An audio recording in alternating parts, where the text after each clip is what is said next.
예, 이제 우리가 베드로전서 말씀을 묵상하고 있는데 오늘이 참 우리가 중요한 날이죠. 그죠? 이제 2019년도 전반기를 마무리하고 우리에게 새로운 또 하반기가 내일부터 시작이 됩니다. 그래서 오늘 우리가 말씀을 들으면서 지난 6개월을 한번 좀 돌아보고, 그리고 주님 앞에 내가 어떻게 살았는가, 그리고 또 하나님의 자녀로서 내가 과연 정말 합당한 그런 신앙생활을 했는가, 이렇게 좀 돌아보는 그런 시간이 되어졌으면 참 좋겠습니다. 그래서 오늘 제목이 하나님의 백성은 어떤 사람인가. 이게 참 중요해요. 왜냐하면 내가 어떤 존재인지를 알아야 거기에 맞게 제대로 살 수가 있습니다. 이미 사실은 우리가 이미 하나님께서 오늘 본문에 말씀하시는 대로 그런 하나님께서 정말 존귀하게 여기는 사람들이 됐는데, 우리가 사실 우리 자신을 잘 몰라요. 우리 자신을 잘 몰라가지고 그래서 하나님께 감사도 제대로 못하고 또 하나님의 뜻을 따라서 합당한 삶을 살지 못할 때가 많이 있습니다. 그래서 특별히 우리는 우리 자신이 오늘 내가 어떤 사람인가를 바로 알아서 우리의 하반기, 이제 남은 또 올해의 6개월 동안에 여러분들이 정말 하나님이 기뻐하시는 그런 믿음의 삶을 살기를 주님의 이름으로 축원합니다. 자, 우리 이렇게 옛날 말에 이런 말이 있죠. 여기 나온 대로 정신일도 하사불성. 잘 알고 있는 말이잖아요. 그렇죠? 그러니까 정신을 어느 한 군데다가 탁 집중하면은 우리가 못할 게 없다, 그런 얘기인데, 옛날에 우리나라에 이괄이라는 사람이 살고 있었어요. 근데 이 사람이 어느 날은 호랑이를 잡으러 산으로 갑니다. 그래서 평상시에도 연습을 많이 하고, 그래서 아무튼 이 마을의 많은 사람들을 죽이거나 괴롭히는 이 호랑이를 내가 잡아야지, 이제 무장을 하고, 그리고 이제 산으로, 깊은 산 속으로 들어갔습니다.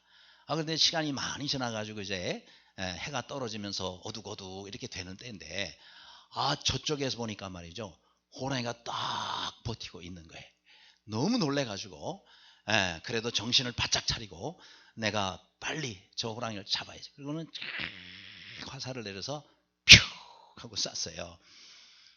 분명히 호랑이가 딱 가슴에 정통으로 맞았는데, 이 호랑이가요 그대로 있는 거예요. 야, 이거 큰일 났어요. 화살을 맞아서 안 죽고 달려들면 어떡하나. 놀래가지고 떨고 있는데 계속 그대로 있는 거예요. 뭐 가지도 않고, 분명히 맞았는데 쓰러지지도 않고 그대로 버티고. 야, 이거 아무래도 이상하네. 그리고 이제 살살살살 해가지고 가까이 가서 보니까 이게 호랑이가 아니고 호랑이 비슷한 바위인 거예요.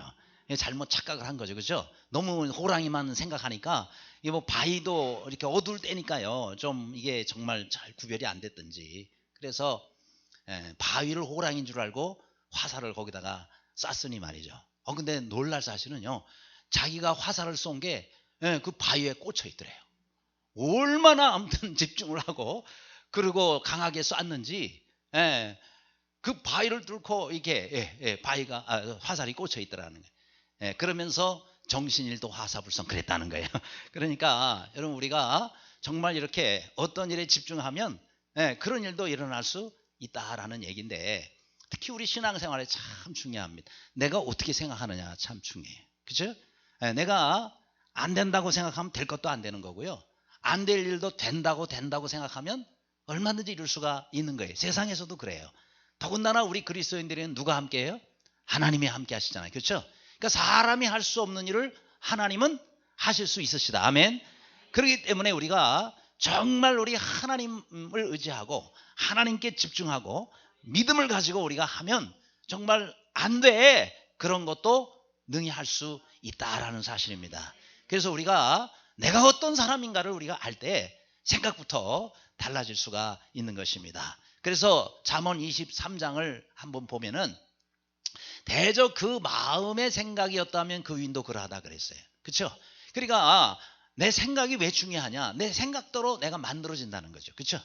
내 생각대로 내가 만들어져요. 그래서 우리가 그리스도인들은 정말 생각을 잘해야 돼요. 왜요? 생각대로 믿음이 생기고 생각대로 내 신앙이 만들어지기 때문에 그렇다라는 것입니다. 그렇죠? 그래서 우리가 남은 하반기 동안에는 여러분들이 정말 하나님께서 기뻐하시는 생각들을 하고 그 생각을 통해서 우리 하나님 앞에서 사는 모두의 삶이 되기를 간절히 바랍니다. 자, 그럼 우리가 하나님 앞에서 우리는 어떤 삶을 살아야 되고 또 우리가 하나님 앞에 우리가 어떤 존재인가라는 것을 오늘 한번 살펴보기를 원합니다. 자, 첫 번째로 우리는 거룩한 제사장이 된 사람이다 그랬어요. 한번 따라 하실래요? 나는 거룩한 제사장이 됐다.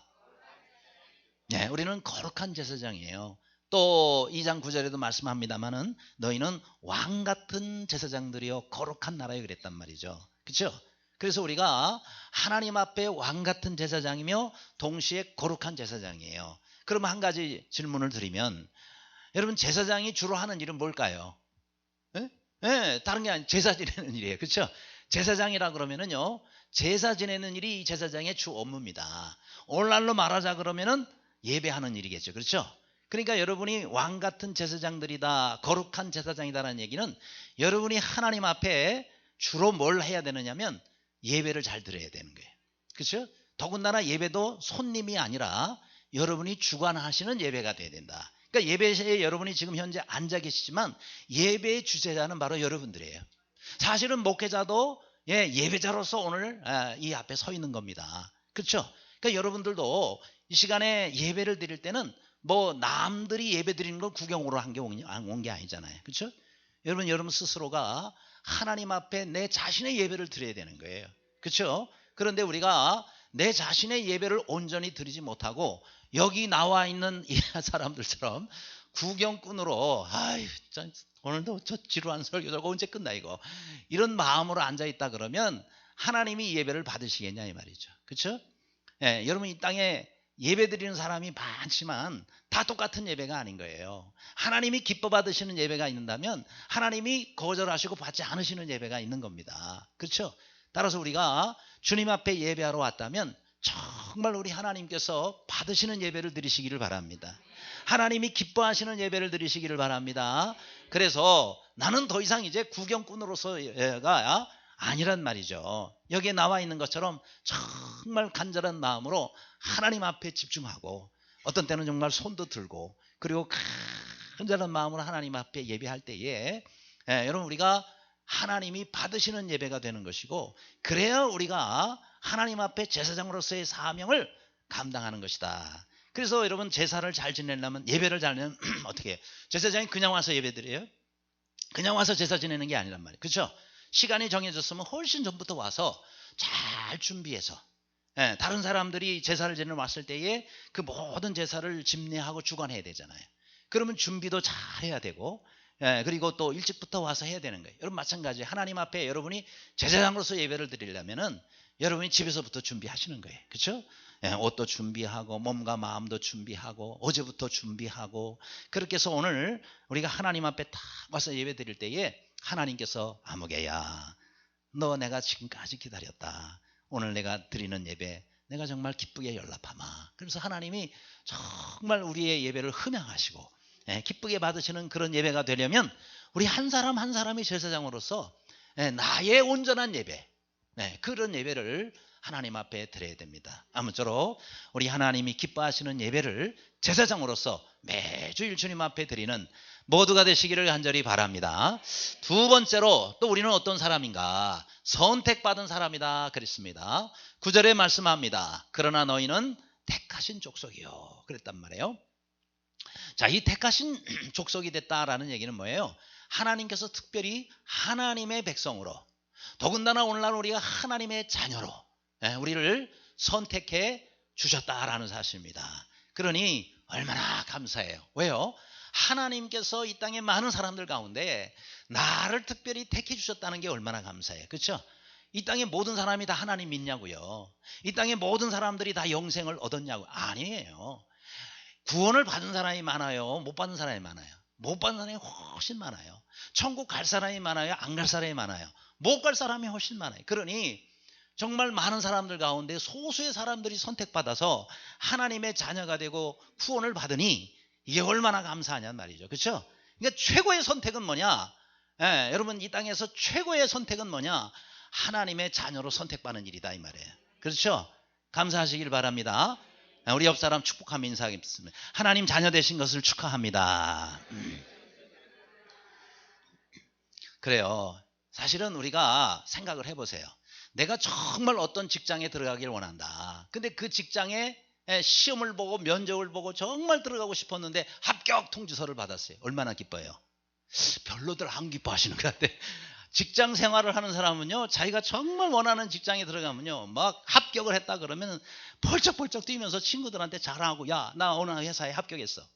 이렇게 자랑하고 기뻐한단 말이죠. 그렇죠? 우리가 대학을 합격할 때도 그렇더라고요. 네, 대학을 다닐 때도 대학에 합격을 했는데요, 합격 소식을 들으니까 얼마나 기쁜지. 그냥 합격 소식을 듣고는 저는 밖으로 뛰어나갔어요. 도저히 집에서 못 있겠어요. 그래가지고 전도사님이 어디 계시? 왜냐하면 전도사님한테 먼저 알려야 될 것 같아. 예? 교회 제가 섬기고 있는 교회 전도사님 알려야 돼. 어느 학교에 뭐 졸업식인가 이렇게 거기에 가셨다.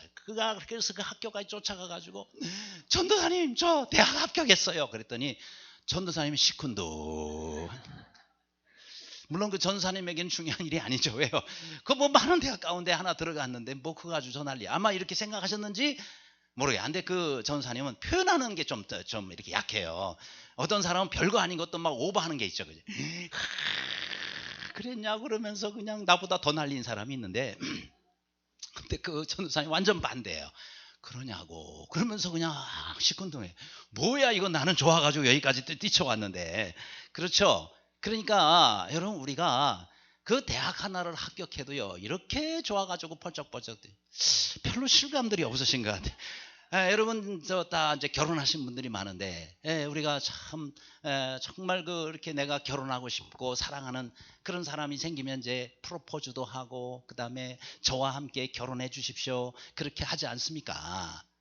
그런데 그 사람이 뭐 싫어요. 난 당신 같은 사람 싫다고. 나 결혼하고 싶지 않다고. 이게 거절하면 얼마나 참 힘들겠어요. 그죠? 저도 그랬단 말이에요. 제 아내가 저기 앉아있지만 학원 다 그냥 쫓아다니면서 학원 다니면 학원 쫓아가서 기다리고 있다가 우연히 만난 것처럼 그렇게 해가지고 또 데이트 한 번이라도 하려고 그렇게 해가지고 쫓아다녔는데 안 된다는 거예요. 우선 집안에서 반대. 왜냐하면 우리 집안은 목사 사이 안 본다고.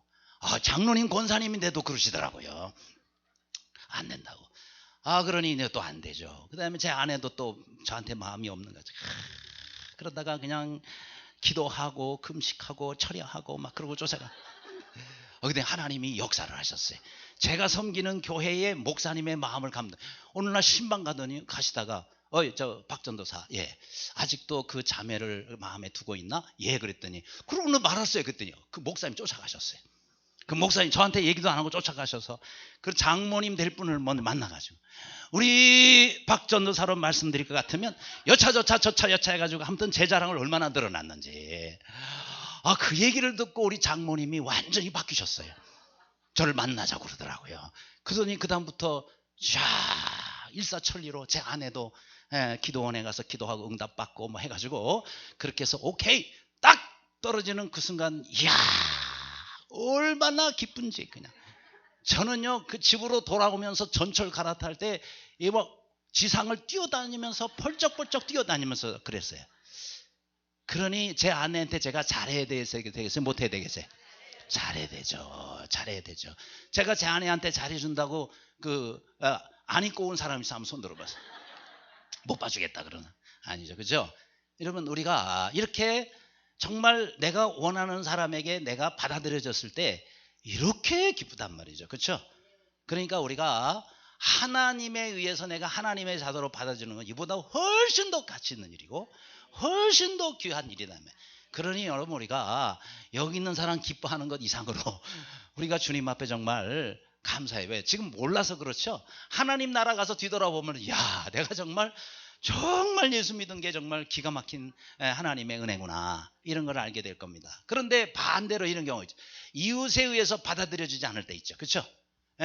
가족도 마찬가지예요. 가장 가까운 사람에게 내가 거절당할 때 큰 상처가 사실은 됩니다. 그런데 우리가 이럴 때 알아야 될 것은요, 사실은 우리의 가까운 사람을 완전히 만족시킬 수가 없어요. 내가 어떤 모습으로 되더라도요 100% 만족이라는 건 배우자도 그렇잖아요. 아무리 배우자가 좋아도 100% 만족은 어려운 겁니다. 그렇죠?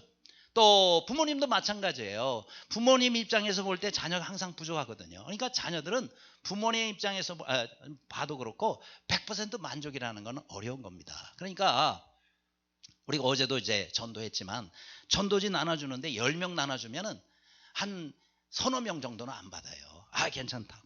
어떤 사람은 나 저 교회 다녀요. 그래서 안 받는 부분도 있고, 또 아예 그냥 그런 거 안 받. 근데 그건 나를 거절하는 건 아니거든요. 그죠?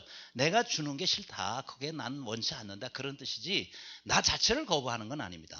또 하나는 전도지를 거부한다 하는 거는요. 여기 어깨띠를 두르고 예전 교회하고 이렇게 예수 사랑하고 어깨띠 두르고 가잖아요. 그거를 알면서도 거절한다는 거는 나를 거절하는 것이 아니라 내가 전하는 복음을 거절하는 거예요. 그죠? 예수님을 거절하는 거예요. 그러니까 내가 상처를 받을 일이 아니고 사실은 예수님이 거절당한 거거든요. 그러니까 우리가 상처받을 일이 없다라는 것입니다. 그래서 우리가 내 가장 가까운 사람들을 완전히 만족시킬 수는 없는 겁니다. 대신에 우리가 이제 생각을 잘해야 되겠죠. 그렇죠? 왜냐하면 왜 저들이 나를 거절하는가? 가장 가까운 가족이 나를 왜 거절하는가? 이걸 우리가 잘 아는 것이 중요합니다. 이 생각이 그래서 참 중요한 거예요. 여러분, 어떤 한 알코올 중독자가 있었어요. 근데 알코올 중독자에게 두 아들이 있었습니다. 이 그림이 딱 그 그림인데, 지금 큰아들은요, 아버지를 닮아가지고 알코올 중독자가 돼가지고 패망해요. 그런데 이 둘째 아들은 아버지와 반대로 알코올 중독자들을 연구하는, 왜 사람이 알코올 중독에 빠지고 알코올 중독에 빠진 사람은 왜 그걸 극복해 나오기가 어렵고 어떻게 하면은 또 어떻게, 이런 것들을 아버지를 통해서 어릴 때부터 봤기 때문에 알코올 중독이나 중독에 대한 연구를 해가지고 전문가가 됐어요. 저명한 학자가 됐습니다. 그러니까 똑같은 아버지를 통해서 완전히 정반대의 두 아들이 나오게 되는 거예요. 그래서 한 번은 어떤 기자가 두 아들을 놓고 인터뷰를 하는데 대답이 똑같더래요. 큰아들도 아버지 때문에 내가 이렇게 알코올 중독자가 됐다고. 맨날 어릴 때부터 본 게 아버지가 술 먹고 주정뱅이야 이런 거 하는 거 봤기 때문에 나도 그렇게 살고 있어. 이렇게 얘기를 하더래. 근데 아들도 똑같이 제가 아버지 때문에 이렇게 성공했으면 그러더래요. 아버지 때문에. 왜냐하면 늘 아버지를 보면서 난 저렇게 살지 말아야지. 아버지를 보면서 왜 저러지?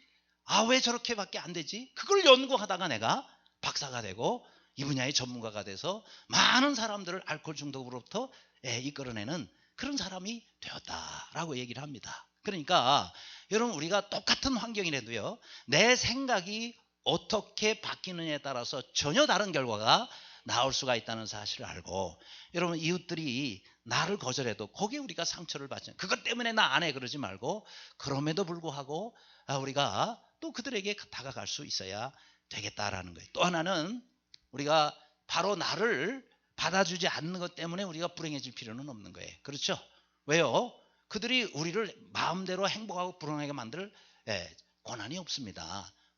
내가 불행해지는 건 내가 나를 그렇게 만드는 것이지 남이 그렇게 우리를 불행하게 만들 수 없는 거예요. 그렇죠? 내가 비록 이렇게 일본에서 나온 그런 그 캐릭터가 하나가 있는데 탄빵 캐릭터라고 있죠. 혹시 이 탄빵 캐릭터 보신 적 있으세요? 아이들에게도 그렇고 또 장년들에게도 많이 이렇게 알려진 그런 캐릭터입니다. 일본 말로는 코게라고 하는 그런 그 탐방 캐릭터인데, 이거를 아이들이 참 많이 좋아해요. 왜 좋아하냐? 꼭 자신들의 모습을 많이 닮았다는 거죠. 왜 탐방이냐면 이렇게 제과점이나 빵집에서 빵을 이렇게 오븐에다가 굽는데 어떤 애는 잘못 구워져 가지고 저렇게 시커멓게 탄 거예요. 다른 빵들에 비해서. 그러니까 막 연기가 끄스름이 나고 끓음이 나고 그 다음에 먹을 수도 없고 그냥 쓰레기통에 들어갈 수밖에 없는 그런 모습이니까 친구들한테 또 왕따를 당하는 겁니다. 그러니까 이제 저런 모습으로 있는데 꼭 아이들이 자기의 모습과 비슷해 가지고 저 탐빵 캐릭터를 참 좋아한다는 거예요. 근데 우리가요, 믿는 그리스도인들이 세상에서 저런 모습으로 살아갈 수가 있습니다. 왜요? 안 믿는 사람들 우리를 손가락질해요. 그 예수쟁이 그러면서 우리를 또 놀리기도 합니다. 많은 성경에 나오는 우리 믿음의 사람들은 다 이 탐방처럼 왕따도 당하고 그 다음에 조롱도 당하고 감옥에도 갇히고 핍박을 당하고 고난을 받고 이런 모습으로 우리 믿음의 선배들이 살았거든요. 그렇죠? 우리가 낙심할 필요가 없어요. 왜요? 그럴수록 하나님께서는 우리와 더 가까이 하시고 우리를 위로해 주시고 우리를 더 존귀한 존재로 하나님 만들어 주신다는 사실을 믿으시기를 바랍니다. 사드락과 메삭과 아벳느고 다니엘도 마찬가지예요. 이방 나라에 포로로 잡혀가가지고 그렇게 정말 많은 어려움을 당하고 또 세워놓은 우상신에게 절하지 않는다고 이렇게 풀무불에 들어가기도 하고 했습니다. 그럼에도 불구하고 하나님은 그 가운데서 이들을 살리셔서 이방 나라의 가장 존귀한 자리까지 높여주시고 하나님의 영광을 드러내게 하셨거든요. 그러니까 내 모습이 이런 탐방 같은 존재이다 할지라도 하나님께서 나와 함께 하시면 우리를 가장 존귀한 존재로 바꿔주시다는 사실을 믿고 늘 주님 안에서 믿음 가운데 거하시는 모두가 되시기를 간절히 바랍니다. 세 번째로 우리는 또 어떤 사람인가? 그것은 아주 우리는 가치 있는 사람이라는 사실입니다. 9절에 그의 소유가 된 백성이니 그랬어요. 이 소유가 됐다는 것이 참 중요한 의미를 가지고 있는 말씀입니다. 소유가 됐다라는 말은요, 하나님 거가 됐다는 얘기예요. 그럼 우리가 하나님 거가 되려면 하나님께서 우리를 값을 주고 사셔야 되는 거예요. 그렇죠? 원래부터 우리는 우리 거라고 생각을 했단 말이에요. 그래서 하나님은 값을 지불하시고 우리를 통째로 사셨어요. 사실은 사단이 죄로 인해서 우리를 포로로 잡고 있었단 말이죠. 그럼 포로인 우리를 살려내려면요, 포로 몸값을 지불하셔야 돼요. 그 어마어마한 몸값을 지불하시고 하나님은 우리를 하나님의 자녀로 삼으셨다는 거예요. 이야, 얼마나 참 감사하고 또 감사한 일인지. 그래서 우리는 우리 자신이 하나님의 자녀가 됐다는 사실이 참으로 중요한 거예요. 그렇죠? 그러니까 나의 가치는요, 내 스스로의 가치가 아니라 하나님께서 우리를 만들어주신 가치예요. 다시 말해 우리는 하나님의 자녀가 됐기 때문에 우리가 너무너무 존귀하고 가치 있는 존재로 바뀌게 된 것이다 라는 것입니다. 그렇죠? 예. 그래서 우리 하나님께서 나를 특별하게 이렇게 하나님의 자녀로 삼아주신 것을 우리가 알고 늘 하나님 앞에 감사하며 사는 모두가 되시기를 간절히 바랍니다. 특별히 우리의 가치를 결정하는, 보통 어떤 것의 가치를 결정하는 두 가지 요소가 있어요. 두 가지 요소. 자, 첫 번째는 뭐냐? 얼마나 그 물건이나 또 그 상품을 위해서 내가 값을 지불하느냐. 이게 그 가치를 결정해. 그렇죠? 그래서 10,000원짜리 물건을 산다 그러면은 내가 10,000원을 지불하는 것은요, 10,000원의 가치가 있다고 생각하기 때문에 하는 거예요. 또 100만 원을 주고 어떤 물건을 산다 그러면 100만 원의 가치가 있다고 생각하기 때문에 내가 100만 원을 지불하고 물건을 사는 거예요. 그렇죠? 그게 안 된다 그러면은 100만 원 지불하는 바보는 없을 겁니다. 그러니까 우리가 과연 얼마를 지불하려고 사는, 이게 참 중요해요. 그런데 하나님께서 우리를 하나님의 자녀 삼으시기 위해서 얼마를 지불하시고 우리를 사셨어요? 응? 값으로 산 것이 되었다 그랬는데 얼마를 지불하셔서 우리를 사신 거예요? 값을 따질 수가 없어요. 왜요? 예수 그리스도의 생명을 주시고 우리를 사셨거든요. 예수 그리스도의 생명은 여러분 온 우주를 다 하고도 바꿀 수 없는 그런 가치 있는 생명이 바로 예수 그리스도의 생명입니다. 그 생명을 지불하시고 우리를 사셨단 말이죠. 그러니 여러분 우리 한 사람 한 사람이 얼마나 우리 하나님 앞에 존귀하고 가치 있는 존재냐, 이거를 알고 사는 것이 참으로 중요합니다. 그 다음 두 번째는 또 누가 소유하고 있느냐가 참 중요해요. 그렇죠? 이게 누구 거냐라는 게 중요해요. 그러니까 어떤 물건도요, 누구에게 속해 있느냐에 따라서 너무너무 달라집니다. 사람도 그렇잖아요. 누구의 자녀이냐에 따라서 달라질 수가 있어요.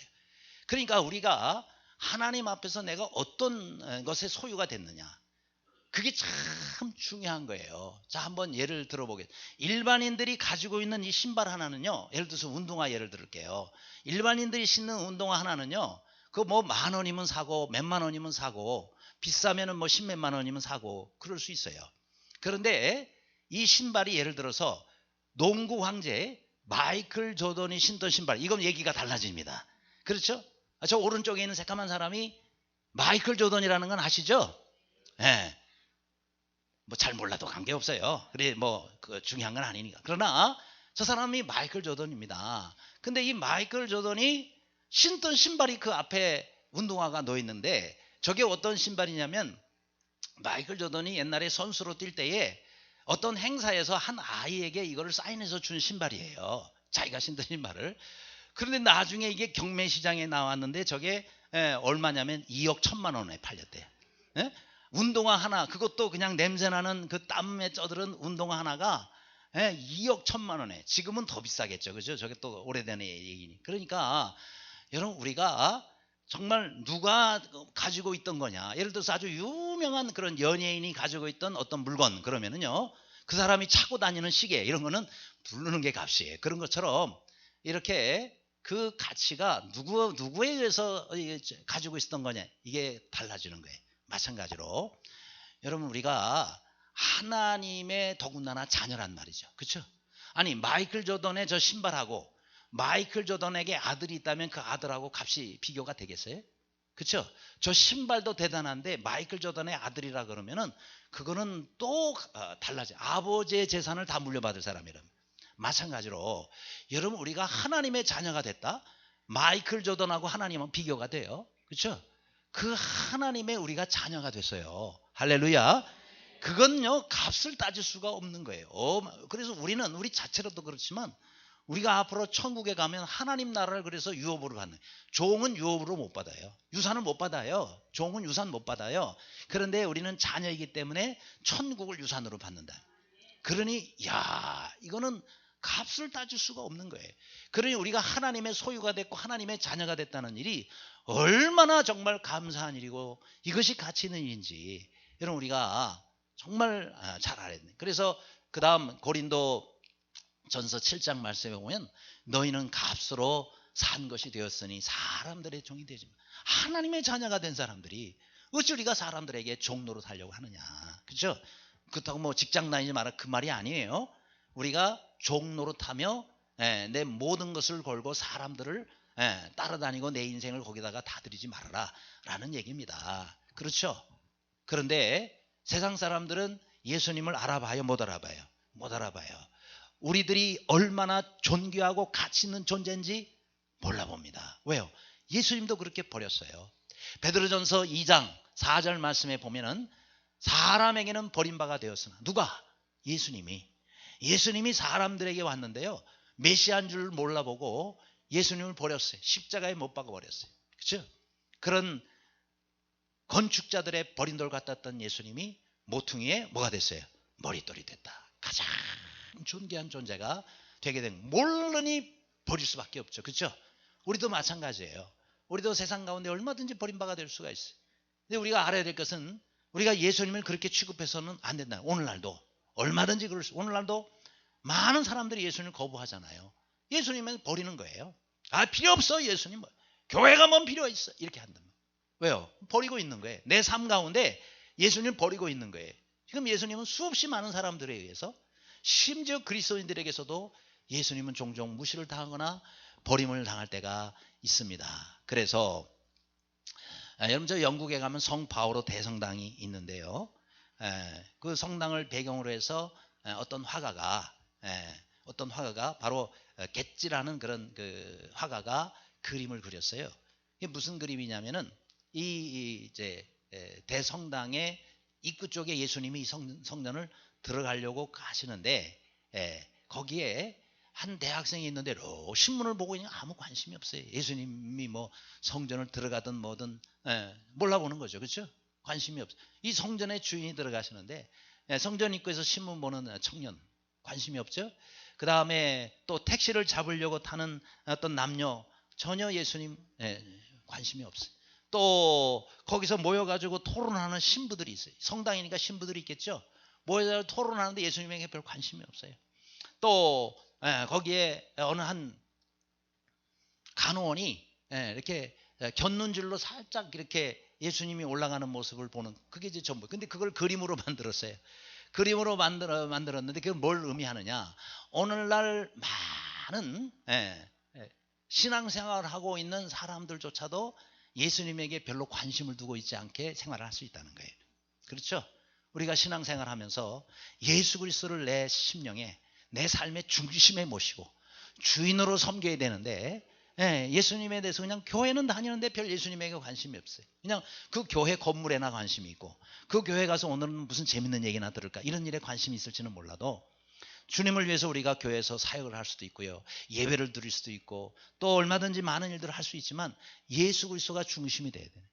내 삶의 중심이 돼요. 어떤 일을 할 때 주님, 제가 어디를 가야 되는데 가야 할까요? 말아야 할까요? 여쭤봐야 될 거 아니에요. 왜요? 주인이신데. 나의 주인이신데 여쭤봐야 될 거 아니에요? 제가 이걸 뭘 살라 그러는데 주님 사야 할까요? 말아야 할까요? 여쭤봐야 될 거 아니겠어요?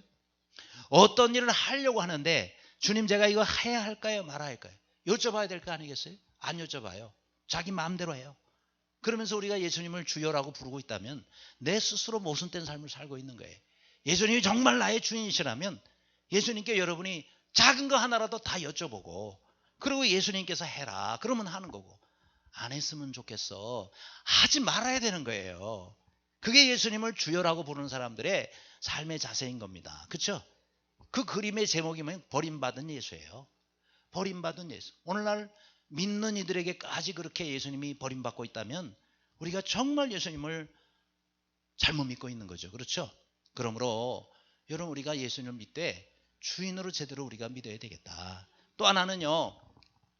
또 우리는 우리 자신이 정말 세상에서 어떤 취급을 받고 있다 할지라도 우리가 얼마나 존귀한 존재인 것을 알아야 되는 거예요. 여러분 저 무크라는 한 소년이 있었어요. 근데 이 소년이 그 아버지가 있는데 그 아버지가 이렇게 보석 같은 것을 이렇게 산에서 캐고 발견해가지고 그것을 또 얻는 그런 취미를 가진 아버지를 뒀어요. 그래서 아버지가 한 번은 저 미국 이제 애리조나 사막이 있거든요. 거기에 이제 안반으로 그러니까 바위로 둘러싼 그런 곳들이 많이 있습니다. 거기를 다니면서 이렇게 보석들을 채취하는 그런 취미가 있는 아버지가 한 번은 이 아들 보고 같이 가자. 그래서 이제 가서 거기서 뭐 보석이라고 특별히 볼 건 없는데 이렇게 그 돌들을 이렇게 많이 들고 오셨다는 거예요. 그러더니 한 번은 야 무크야 이리 와봐. 그러더니 이게 잘 그 전문 그 칼로 돌을 반을 짜개는 거예요. 딱 짜개니까 이런 모습으로 나오는 거예요. 여러분 이게요 겉으로는 그냥 평범한 돌입니다. 겉으로 볼 때는 평범한 그냥 돌이에요. 뭐 모양이 특이하게 생긴 것도 전혀 아니에요. 그런데 그걸 딱 자르니까 이렇게 말이죠. 그 안에 자수정 가득 들어있고 어떤 건 또 자르니까 거기에 만호 보석 같은 거 이런 것들이 가득 들어있다는 그렇죠? 분명히 겉은 평범한 돌에 지나지 않아요. 근데 안에 보석으로 꽉 차 있어요. 여러분 오늘 우리 그리스도인들의 삶이 이와 같다는 거예요. 세상 사람들이 볼 때는 안 믿는 사람이나 믿는 사람 별 다를 바 없이 보여요. 그렇죠? 비슷해요. 그냥 겉으로 볼 때 예수님 믿는 사람이라 그래서 여러분이 가게만 열면 그냥 다 대박 납니까? 아니 학교만 교회 다니는 애가 학교만 다니면 막 전부 그냥 전국 1, 2등을 다툽니까? 아니거든요. 그렇죠? 그러니까 여러분 겉으로 볼 때는 믿는 사람이나 안 믿는 사람이나 별 차이가 없이 보여요. 그러나 하나님의 관점으로 볼 때는요 천지 차이가 나는 거예요. 하나는 하나님의 자녀고요. 하나는 아니라면. 그러니까 여러분 우리는 절대 겉으로만 보고 사람을 보면 겉으로 보면 돌멩이라니까요. 그러나 이 속은요 그냥 돌이 있는 사람이 있고 이렇게 보석으로 가득 차인 사람이 있어요. 우리 그리스도인들은 모양과 보석은 다 다를지 모르지만 우리 안에는 이와 같이 놀라운 보석들로 가득 차 있다는 사실입니다. 우리는 볼 수가 없어요. 그런데 하나님은 아세요. 그래서 우리를 질그릇에 보아라 라고 그렇게 우리를 귀하게 여기시는 것이다 이 말이에요. 그렇죠? 그러므로 내 안에 얼마나 존귀한 여러분 안에 다 예수 그리스도 성령이 계시잖아요. 여러분 안에 하나님이 계시잖아요. 우리 한 사람 한 사람이 얼마나 고귀하고 존재했는데 눈으로 안 보이니까 없다고 생각하고 눈으로 안 보이니까 우리가 무시하고 이렇게 살고 있지만 알면 우리는 어마어마한 보석을 우리 안에 담고 사는 사람들이다. 아무쪼록 하나님 앞에서 우리가 이와 같이 참으로 존귀한 존재라는 사실을 알고 날마다 하나님의 소유가 된 것을 감사하게 생각하며 사시는 모두가 되시기를 간절히 바랍니다. 끝으로 우리는 아름다운 덕을 선포해야 될 사람이다. 그래서요 9절 다 같이 읽겠습니다. 시작. 그의 기이한 빛에 들어가게 하신 아름다운 덕을 선포하게 하려 하심이라. 아멘. 자, 여기 그의 비하함에 들어가신이라는 것은 예수님을 말합니다. 이 예수님의 아름다운 덕을, 아름다운 그 사랑과 은혜를 우리가 선포하도록 하기 위해서 우리를 부르셨다는 거예요. 우리를 하나님의 자녀로 삼아주셨다는 거예요. 자, 그런데 이 선포한다라는 이 단어는요, 자랑한다라는 뜻을 가지고 있는 단어입니다. 선전한다 혹은 자랑한다는 뜻을 가지고 있어요. 그래요. 여러분, 우리가 이제 해야 할 일은 하나님께서 나를 그렇게 존귀하게 만들어 주셨사오니 이제는 우리가 어떻게 한다? 그 주님을 자랑하면서 살아야 돼요. 그래서 이런 말 있잖아요. 사랑하면 자랑한다. 응? 한번 따라 하실래요? 사랑하면 자랑한다. 예. 아니, 할머니 할아버지들 모인 데 가면은요, 막 손주 자랑을 그렇게 하는 거예요. 이제부터 손주 자랑하면 3만 원씩 내놓고 하기로 합시다. 그런데 어떤 할머니는 가면서 여기 3만 원. 자, 딱 아예 내놓고 이제부터 내 손주 자랑 할게요. 그러면서 우리 손주가 있잖아요. 그러면서 손주 자랑을 3만 원 더 내놓고 한다는 거예요. 제 나이 때쯤 되니까 이제 또 손주들이 많아가지고 모이면은 손주 있는 목사님들이 목사님 하면서 보여주면서 원체 제가 보자 그래서 목사님 좀 보세요 그러면서 이놈이 말이죠. 똥을 싸도 예쁘다고 그러고 아무튼 참 이해가 안 가지만은 아무튼 그렇게 손주 자랑을 해요. 예, 그래서 아예 그냥 법을 정해놨어요. 이제 목사님들 모인 데서 자랑하면은 그날 저녁 사기, 밥 사기로 아예 다. 그래도 좋대요. 내가 뭐 돈 내고 한번 사지 뭐. 그러면서 마음 놓고 자랑하지. 저는 그런 기쁨을 언제나 한번 누려보는지 모르겠어요. 그래요. 우리가 주님을 사랑하면 자랑하게 돼 있어요. 교회를 사랑하면 자랑하게 돼 있어요. 목사님을 사랑하면 자랑하게 돼 있어요. 그러니까 우리가 사랑하면 자랑한다니까요. 그렇죠? 중요한 것은 내가 얼마나 사랑하고 있느냐, 이거 중요한 거예요. 억지로 하라 그러면 이것도 힘들어요. 근데 주님을 너무 사랑하면 막 자랑하지 않고는 못 견디는 거예요. 그렇죠? 여러분, 회사의 제품을 정말 많은 돈과 연구 인력과 수고를 들여가지고 제품을 만들었다. 얼마나 홍보를 많이 합니까? 그죠? 어떤 데는 막 수십억 들여서 세계적으로 홍보하고 이것을 알리고 그럽니다. 그렇잖아요? 그러니까 여러분, 우리가 정말 귀한 거라면은 이렇게 돈을 들여서라도 홍보하고 선전하고 알리는데 우리는 이보다 더 귀한 것을 가진 사람들이란 말이죠. 그렇죠? 그러니 마땅히 자랑해야 돼요. 그래서 사도행전을 읽어보면 사도들이나 제자들이 전부 자랑하는 역사예요. 예수님에 대해서, 부활하신 예수님에 대해 소개하고 전도하고, 온 바울 같은 이는요 전 세계를 돌아다니면서 아예 목을 내놓고 순교할 각오를 하고 그렇게 다니면서 주님을 증거하고 다닙니다. 그러니 얼마나 이 사도 바울 하나님이 귀히 여기시고 축복하시냐. 그렇죠? 그래서 우리 다음 영화 내용 나죠. 바울 사도행전 29장은 없지만 이후에 사도행전 29장은 이제 우리가 자랑하면서 우리가 써나가야 된다. 그런 의미에서 Acts 29이라고 얘기를 했어요. 이게 사도 바울이 이렇게 기록한 것이 그것이 끝이 아니에요. 이제는 우리가 버튼을 이어받았으니까 이제 우리가 주님을 또 자랑하고 주님을 선전하며 그렇게 살아야 되지 않겠습니까? 우리 지난주에 우리 교회에 전도 컨퍼런스가 있었잖아요.